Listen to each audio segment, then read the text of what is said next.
المرسلين سيدنا وحبيبنا وشفيعنا وقرة أعيننا ومولانا محمد وعلى آله وأصحابه وذرياته أجمعين أما بعد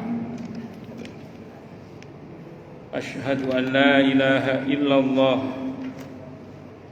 وأشهد أن محمد رسول الله وأفوض أمري إلى الله إن الله بصير بالعباد حسبي الله لا إله إلا هو عليه توكلت وهو رب العرش العظيم قال الله تعالى في كتابه الكريم حكاية عن نبي الله موسى عليه السلام رب اشرح لي صدري ويسر لي أمري wahlul 'uqdatam min lisani yafqahu qawli.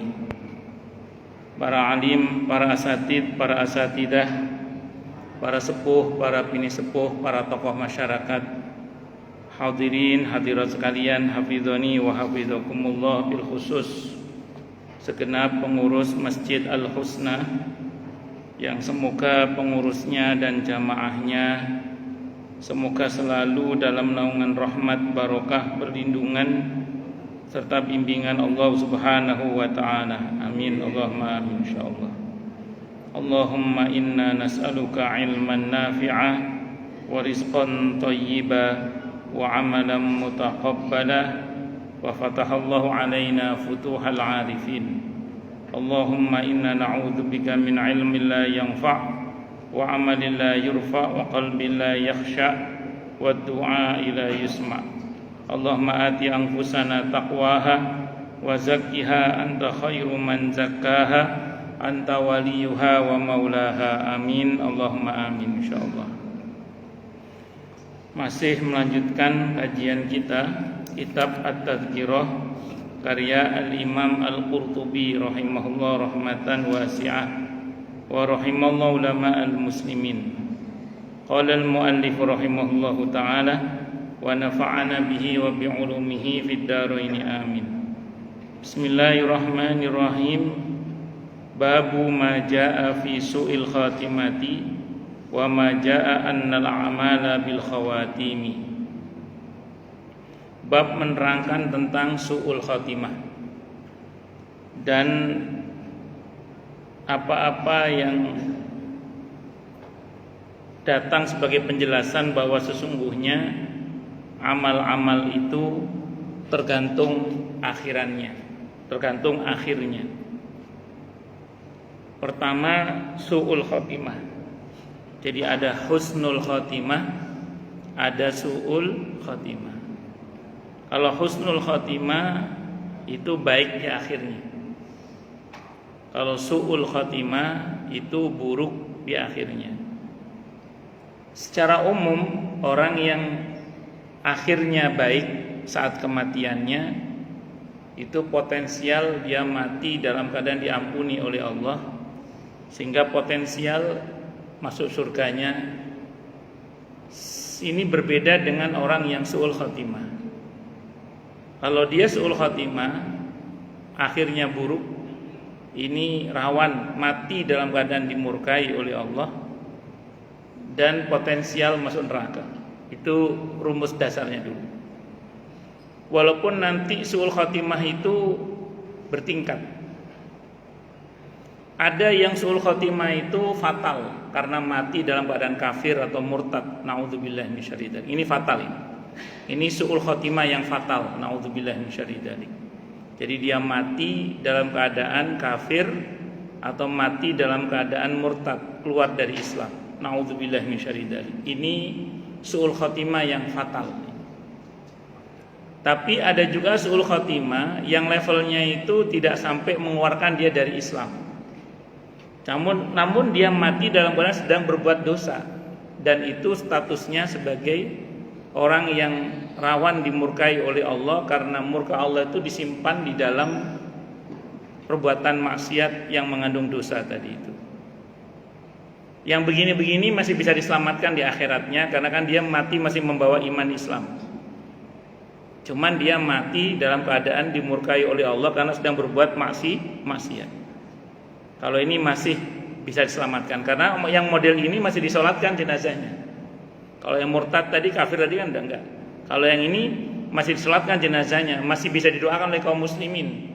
Doa anak-anaknya masih bermanfaat, sedekah jariyahnya masih bermanfaat kalau yang model begini.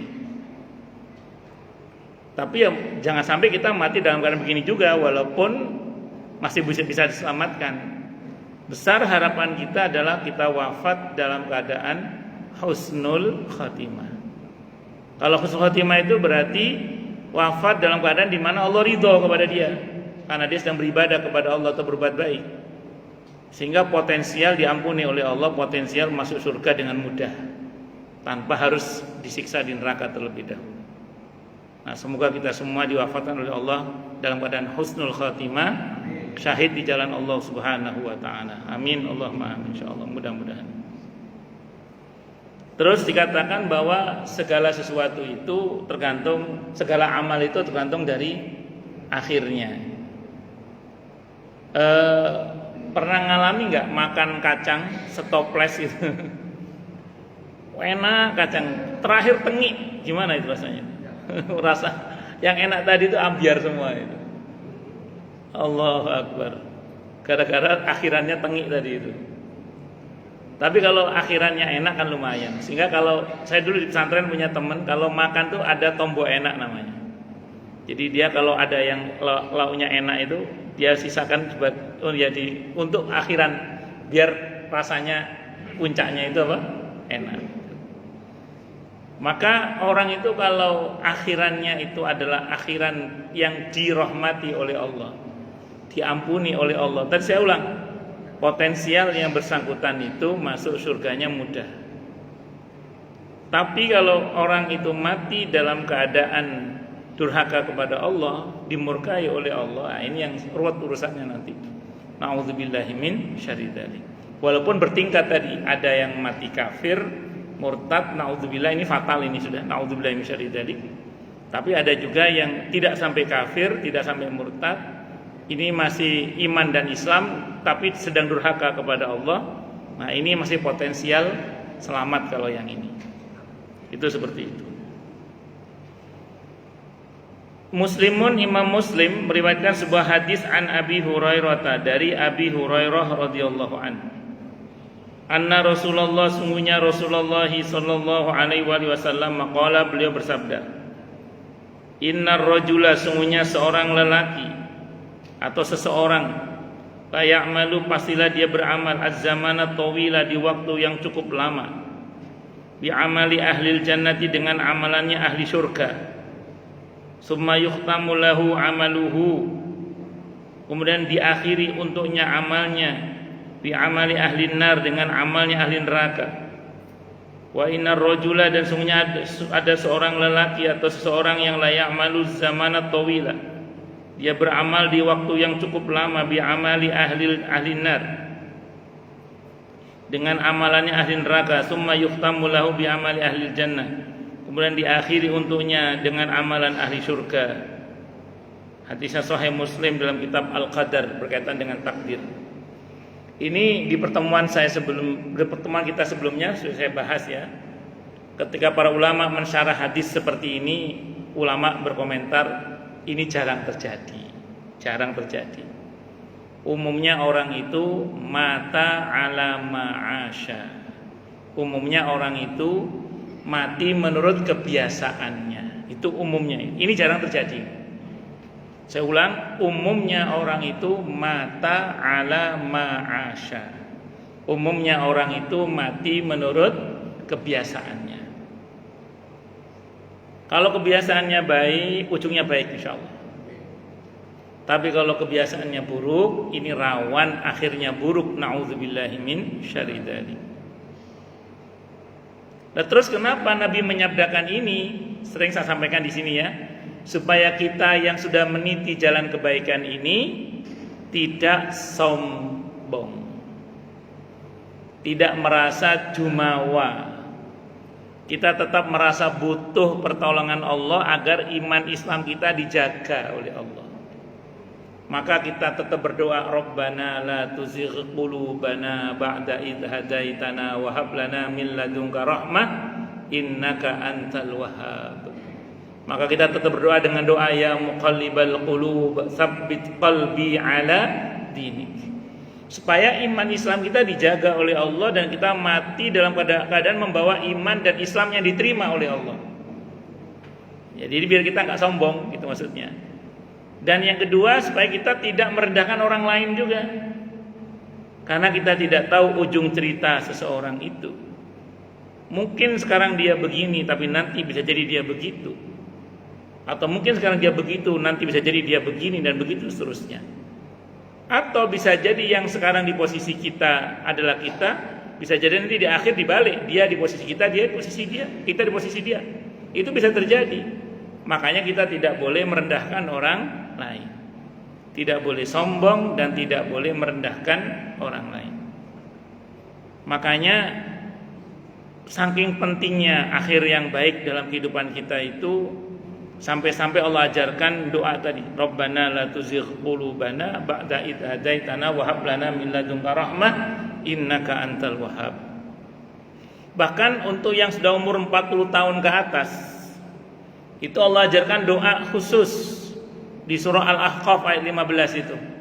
Rabbi auzi'ni an ashkura ni'mataka allati an'amta 'alayya wa 'ala walidayya wa na'mala salihan tardah wa aslih li fi dzurriyyati inni tubtu ilaika wa inni minal muslimin.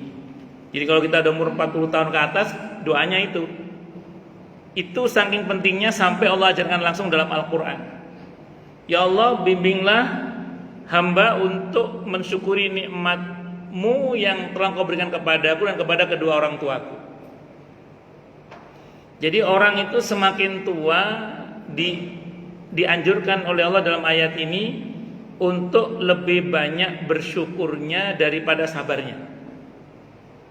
Saya ulang ya, orang semakin tua, arahan ayat ini adalah semakin syukur, bukan semakin sabar. Semakin sabar bagus dan mulia, cuman untuk orang tua nggak cocok.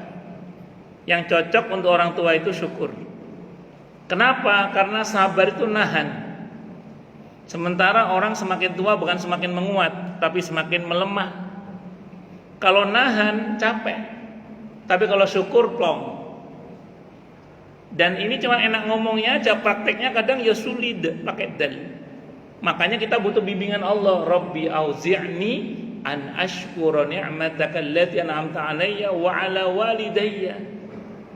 Kita mohon bimbingan Allah, kita mohon bantuan Allah agar kita ini semakin tua semakin bersyukur. Bukan cuma sabar tapi bersyukur. Walaupun sabar itu mulia, tapi bersyukur itu sepatutnya didominankan kalau udah tua. Contoh. Ada ibu-ibu misalnya ya, belanja ke tukang sayur. Kembaliannya kecetot sama tukang sayur 3.000 rupiah. Harusnya dapat kembalian 3.000, sama tukang sayurnya disikat.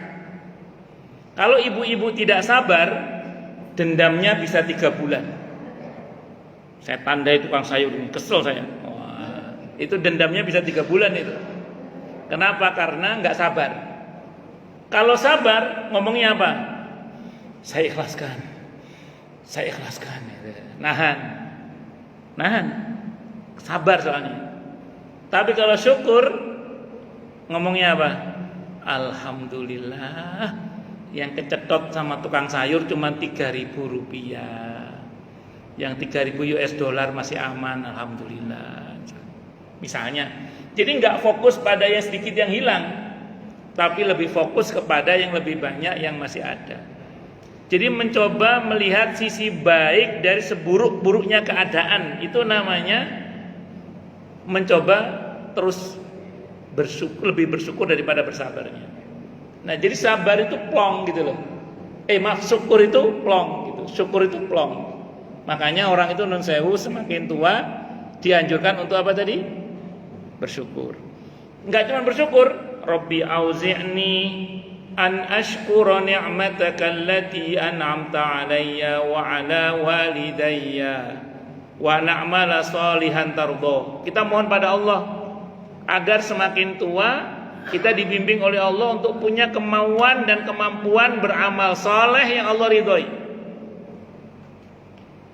Betapa banyak orang di hari tuanya tidak bisa lagi beramal saleh karena mungkin faktor ini, faktor itu, keterbatasan kemampuan ini itu macam-macam. Sehingga sebatas ingin, walaupun bagus punya keinginan itu tidak bagus, walaupun tidak mampu melaksanakan karena sudah ada pahalanya. Namun kan akan lebih baik kalau kita tidak hanya mau tapi juga mampu. Maka kita mohon kepada Allah agar kita ini dimaukan dan dimampukan untuk beramal saleh yang Allah ridhoi. Kenapa kok pakai tambahan amal soleh yang Allah ridhoi? Emang ada Ustaz amal soleh yang Allah tidak ridho? Ada. Yaitu ketika amal soleh itu dikerjakan dengan tidak ikhlas misalnya. Nah orang itu semakin tua itu kadang semakin ingin diakui, ingin diapresiasi oleh makhluk. Padahal itu bisa merusak nilai pahala. Maka kita dengan ayat ini berdoa kepada Allah agar semoga kita semakin tua semakin ikhlas. Semakin tua semakin ikhlas, bukan semakin sensi. Semakin apa? Ikhlas. Jadi itu doa ayat ini membimbing kita untuk mohon kepada Allah bimbingan agar kita itu semakin tua semakin bersyukur, semakin tua semakin ikhlas. Tidak hanya mau tapi juga mampu beramal soleh yang Allah ridhoi. Terus apalagi wa aslih li fi dzurriyyati. Ya Allah perbaikilah untukku keturunan-keturunanku. Fakta di lapangan semakin tua kita ini sedikit banyak pasti ada kekhawatiran tentang anak-anak. Sedikit banyak kita ini semakin tua pasti ada kekhawatiran tentang anak-anak. Kalau nggak anak ya cucu lah. Ada kekhawatiran sebagai manusia biasa. Kalau kekhawatiran itu dibiarkan sebagai kekhawatiran, tidak jarang akan menjelma menjadi suudzon, bersangka kepada Allah. Supaya nggak jadi suudzon kepada Allah, maka kita langitkan harapan. Kekhawatiran kita jawab dengan melangitkan harapan. Dengan mengatakan apa tadi? Wa aslih li fi dzurriyyati. Ya Allah perbaikilah untukku anak-anakku. Maksudnya apa? Kita meninggalkan anak-anak nantinya itu dalam keadaan baik. Yang kebaikan anak-anak itu kita dapat kebaikannya juga, dapat pahalanya juga. Wa aslih li fi dzurriyyati inni tubtu ilaika wa inni minal muslimin. Ya Allah hamba bertobat kepadamu dan semoga hamba termasuk dalam golongan orang-orang yang muslim. Artinya kita ini bertobat sebelum wafat dan semoga kita termasuk yang Allah takdirkan sudah dalam status sebagai orang yang bertobat dengan taubatan nasuha sebelum wafat ya. Amin. Allahumma amin insyaallah. Kemudian yang kedua, kita berharap pada Allah diwafatkan sebagai seorang muslim. Amin Allahumma amin insyaallah. Nah, itu arahannya. Makanya ini saking pentingnya sampai Allah turunkan ayat untuk kita baca sebagai doa, sebagai bekal kita supaya kita ini dibimbing oleh Allah semakin tua semakin bersyukur, semakin tua semakin ikhlas, semakin tua semakin rajin bertaubat, semakin tua nanti dipuncai dengan wafat dalam keadaan sebagai seorang muslim. Husnul khatimah, syahid di jalan Allah Subhanahu wa taala. Amin Allahumma amin insyaallah. Kalau kata para ulama, mati syahid itu enggak harus perang. Jadi mati syahid itu enggak harus perang. Bahkan dalam kitab ini dikatakan kebanyakan syuhada umat ini matinya di atas kasurnya. Kata ada ulama ngutip riwayat di dalam kitab ini, nanti insyaallah kita ketemu. Kebanyakan syuhada umat ini matinya di atas kasurnya. Kenapa coba? Mati masih sebagai pengurus masjid, mati masih sebagai donatur masjid, mati masih sebagai jamaah masjid aktif. Nah itu mati dalam keadaan sebagai pengurus masjid, donatur masjid, jamaah aktif masjid, atau yang lain-lain yang dalam kebaikan yang Allah ridho, itu namanya mati syahid, syahid akhirat namanya. Makanya ada ulama yang mengatakan dalam kitab ini, syuhada umat ini kebanyakan mati di atas kasurnya. Ada yang mengatakan begitu. Makanya libatkan diri kita dalam perjuangan di jalan Allah, termasuk jadi pengurus masjid atau donaturnya atau jamaah aktifnya, ngoten, supaya nanti wafat itu statuskan sebagai orang yang mati di jalan Allah. Ngoten nggih, itu seperti itu. Oh, lanjut.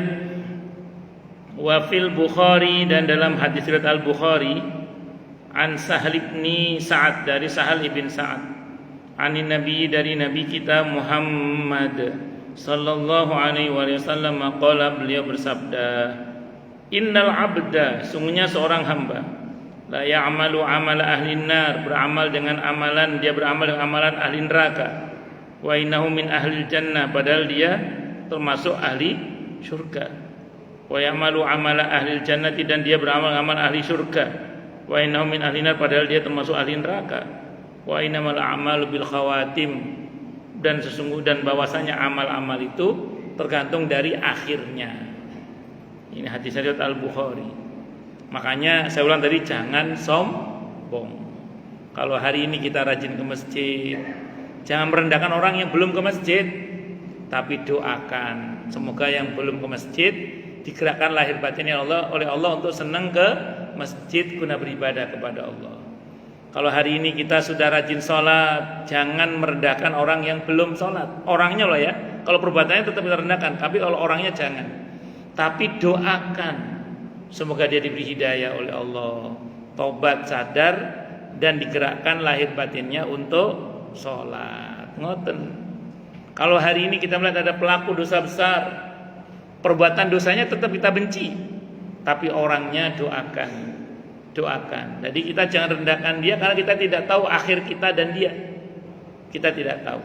Makanya doakan semoga dia diberi hidayah oleh Allah, taubat, sehingga menjadi orang yang mulia. Qala Abu Muhammad Abdul Haq, berkata siapa Abu Muhammad, namanya Abdul Haq rahimahullah, i'lam, ketahuilah, anna su'al khatimati, sungguhnya kesudahan yang buruk itu, a'adzanallahu minha, semoga Allah lindungi kita dari su'ul khatimah. La takunu, tidaklah terjadi apa su'ul khatimah itu, liman istaqama dhahiruhu wa saluha batinuhu. Jadi kalau kata beliau, su'ul khatimah itu tidak akan terjadi bagi orang yang istiqomah, ajek, kontinu, terus menerus dalam kebaikan, zahirnya, fisiknya, lahiriahnya, wasaluha batinuhu, dan batinnya juga bagus. Orang yang lahir batinnya bagus, istiqomah dalam kebaikan yang Allah ridhoi, itu tidak akan mati su'ul khatimah insyaallah. Itu kata Syekh Abu Muhammad Abdul Haq. Makanya saya ulang tadi, itu yang tadi dikatakan oleh Nabi, yang ada dalam hadis yang pertama tadi maupun yang kedua, itu jarang terjadi. Yang sering terjadi mata ala ma'asya, umumnya orang itu mati sering kebiasaannya. Hadis itu disampaikan supaya kita ini jangan sombong, gitu aja, dan jangan merendahkan orang lain karena kita tidak tahu ujung cerita kita, dan supaya kita ini berlindung kepada Allah dari su'ul khatimah, itu aja sebenarnya. Mohon pada Allah agar kita ini diwafatkan dalam keadaan husnul khatimah. Itu seperti itu. Makanya orang kalau zahirnya bagus, batinnya bagus, insya Allah itu akan husnul khatimah dan tidak akan su'ul khatimah. Ma sami'a bihada wala ilma bih, dan selain ma sami'a bihada wala ulima bih, tidak pernah diketahui sih bahwa ada orang yang orang yang zahirnya bagus, batinnya bagus itu mati sul khotimah, itu nggak pernah didengar, nggak pernah diketahui. Umumnya orang kalau lahir batinnya bagus, matinya husnul khotimah. Umumnya gitu. Walhamdulillah, segala puji bagi Allah.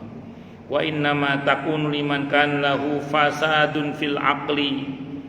Kata beliau bahwasanya sul khotimah itu terjadi pada orang yang akalnya rusak. Orang yang sul khotimah itu biasanya pertama akalnya rusak. Kenapa akalnya rusak? Karena akalnya dikuasai oleh nafsu. Nafsu menguasai akal, akal yang dikuasai nafsu menguasai wahyu.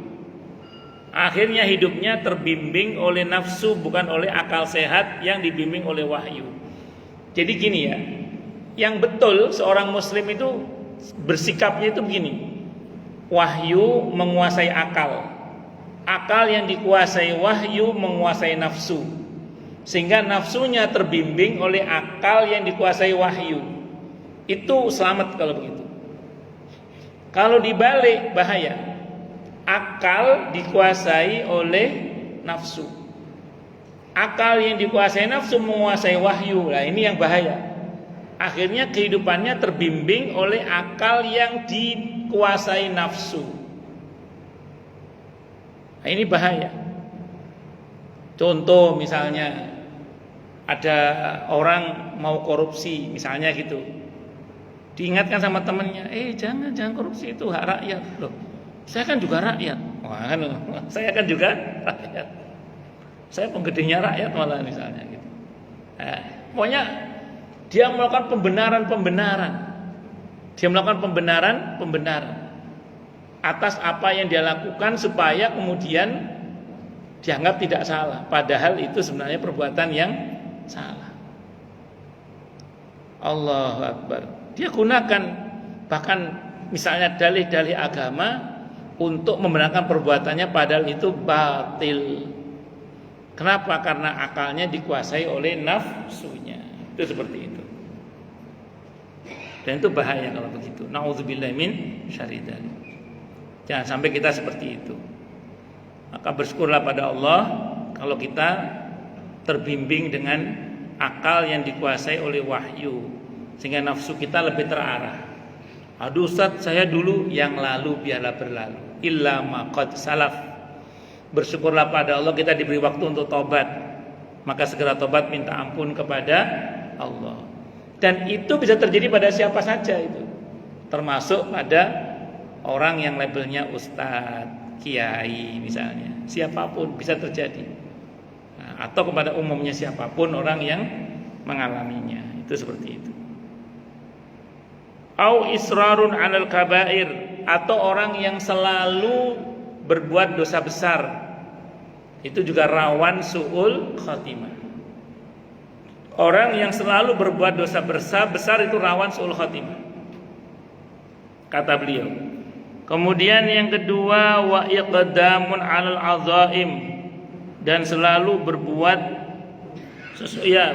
dosa-dosa besar dan selalu berbuat sesuatu yang menimbulkan kerusakan yang besar. Jadi selalu berbuat sesuatu yang menimbulkan kerusakan yang besar.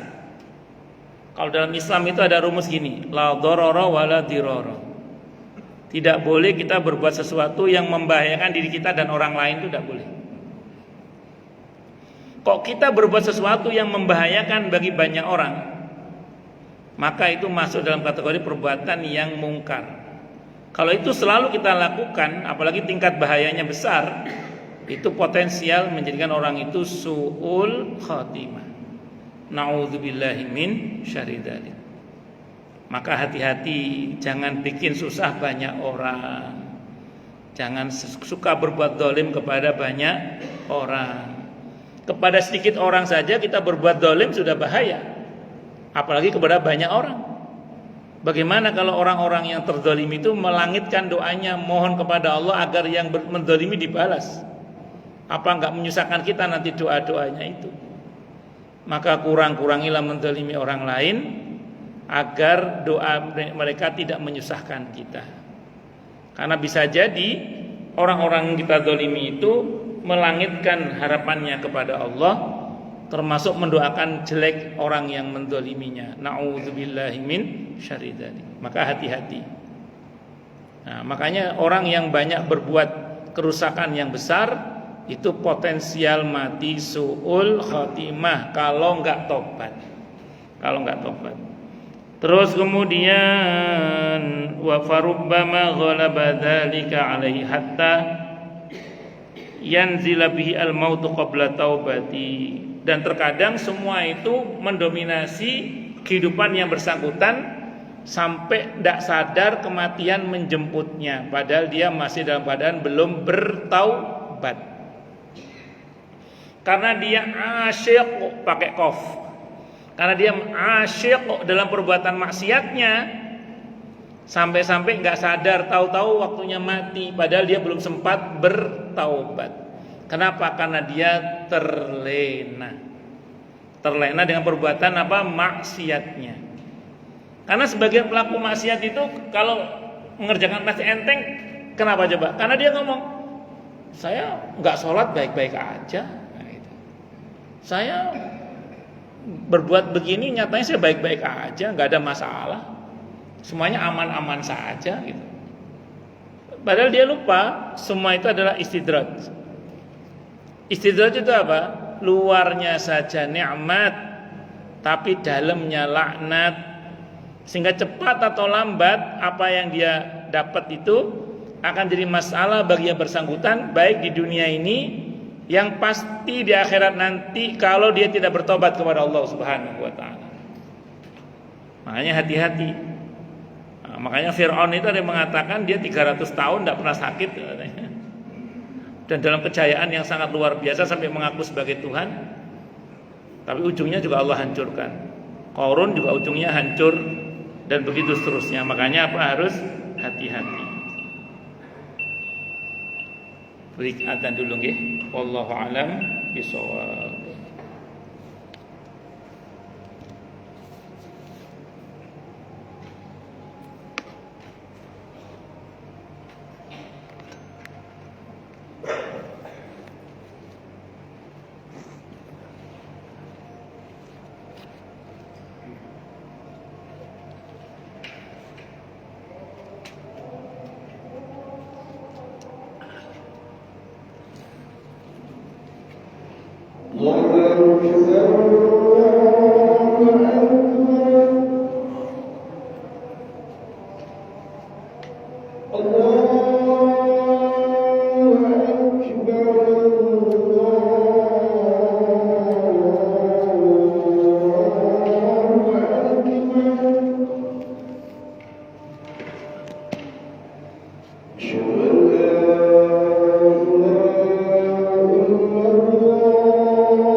Baik, silakan yang mau tanya, protes, marah boleh silakan. Masalah itu masalah yang lain boleh, monggo kalau ada.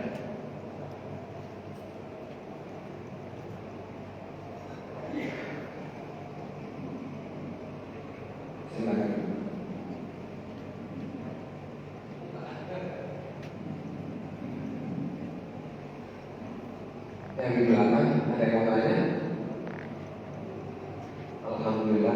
Kayaknya semua jelas. Oke. Oke. Jadi saya mau tambah dikit aja nggih. Ada beberapa kisah dalam kitab ini. Saya langsung simpulkan aja kan alhamdulillah udah saya baca jadi gini. Ada beberapa kasus di mana orang itu tadinya orang soleh, itu akhirnya matinya su'ul khotimah gara-gara gak bisa jaga hatinya. Dicontohkan dalam kitab ini yang pertama namanya Bal'am bin Ba'urah. Bal'am bin Ba'urah ini tadinya orang soleh, kekasih Allah. Kalau berdoa belum turun tangannya, doanya sudah dikabulkan oleh Allah, saking solehnya. Nah suatu saat dia ini karena merasa lebih hebat dari Nabi Musa lah, kan ini muridnya Nabi Musa sebenarnya. Karena merasa lebih hebat dari Nabi Musa gitu, muncul sombongnya. Jadi kadang santri itu kalau masih nyantri, itu kalau ke kiainya itu ya hormat. Tapi begitu jadi sama-sama jadi kiai, kadang dianggap kiainya itu ya rival. Nah, Bal'am bin Ba'urah ini dia tidak bisa menjaga hatinya itu.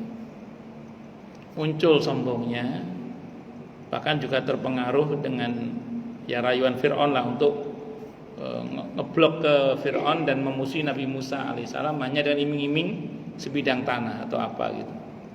Allah cabut kewaliannya itu dan mati dalam keadaan su'ul khatimah. Na'udzubillahi min syarri dzalik. Nah, yang kedua itu Barsiso. Ini ulama Bani Israel. Itu juga sama, tidak bisa menjaga hatinya ketika iblis yang menyerupai manusia ahli ibadah itu merayu dia untuk berbuat dosa besar supaya menjadi orang yang ahli ibadah. Dan dia memilih minum khamr, yang dengan minum khamr itu akhirnya dia berzina, dan dengan minum khamr itu akhirnya dia membunuh orang. Dan akhirnya dia mati dalam keadaan su'ul khatimah. Na'udzubillahi min syarri dzalik. Yang sebelum semua itu adalah iblis. Iblis itu kalau saya baca dalam Qasasul Anbiya, nama aslinya Abdul Haris. Iblis itu namanya. Jadi iblis itu nama aslinya siapa? Abdul Haris. Tapi jangan terus kalau ada orang Abdul Haris itu sama iblis, enggak apa-apa nama itu. Ini cuman ngomong dulu iblis itu namanya Abdul Haris. Ini nama yang bagus. Dan memang orangnya baik. Iblis itu orangnya baik dulunya itu. Dia tidak kuat hati ketika diuji oleh Allah dengan makhluk hibrida baru namanya Adam. Dia sombong di situ. Dia tidak berhasil. Dia gagal diuji oleh Allah dengan makhluk hibrida baru namanya Adam ketika disuruh menghormat sama Nabi Adam. Dia enggak kuat diuji dengan junioritas. Karena sebelumnya dia dihormati oleh banyak makhluk termasuk para malaikat saking hebatnya. Nah, makanya saya ulang untuk kita semua nih, jaga hati, jaga akhlak. Nah, sebaliknya di Al-Qur'an itu ada tukang sihirnya Fir'aun. Karena dia berakhlak kepada Nabi Musa, Allah kasih hidayah. Mati dalam keadaan su'ul khatimah. Ketika mau diadu antara Nabi Musa dengan tukang sihirnya Fir'aun mengatakan, "Monggo Nabi Musa jenengan dulu apa kami dulu?" Sopan dia. Menjaga akhlak kepada Nabi Musa. Maka karena dia menjaga akhlak kepada Nabi Musa, Allah kasih hidayah. Dan banyak orang yang tidak ada akhlak itu matinya dalam keadaan su'ul khatimah. Maka hati-hati orang yang tidak punya akhlak itu rawan mati su'ul khatimah. Maka jaga akhlak baik kepada Allah maupun pada sesama. Saya kira ini yang bisa saya sampaikan. Semoga bermanfaat. Ada pertanyaan? Cukup nih. Kita tutup dengan hamdalah. Alhamdulillahirabbil alamin. Semoga kajian kita bisa bermanfaat, mubarakah fid dini wad dunya wal akhirah untuk kita, keluarga kita dan seluruh umat Islam semuanya. Dan mudah-mudahan kita semua dijadikan oleh Allah sebagai orang-orang yang sukses dunia akhirat, selamat dunia akhirat, bahagia dunia akhirat, dan dipermudah urusan kita oleh Allah fid dini wad dunya wal akhirah. Semoga Allah limpahkan hidayah selalu untuk kita. Semoga Allah tingkatkan selalu hidayah untuk kita. dan semoga Allah berikan hidayah untuk siapapun yang melihat kita. Subhanakallahumma bihamdika asyhadu an la ilaha illa anta astaghfiruka wa atubu ilaik. Sallallahu alaihi Muhammad wa ala alihi wasallam. Saya mohon maaf. Wassalamualaikum warahmatullahi wabarakatuh.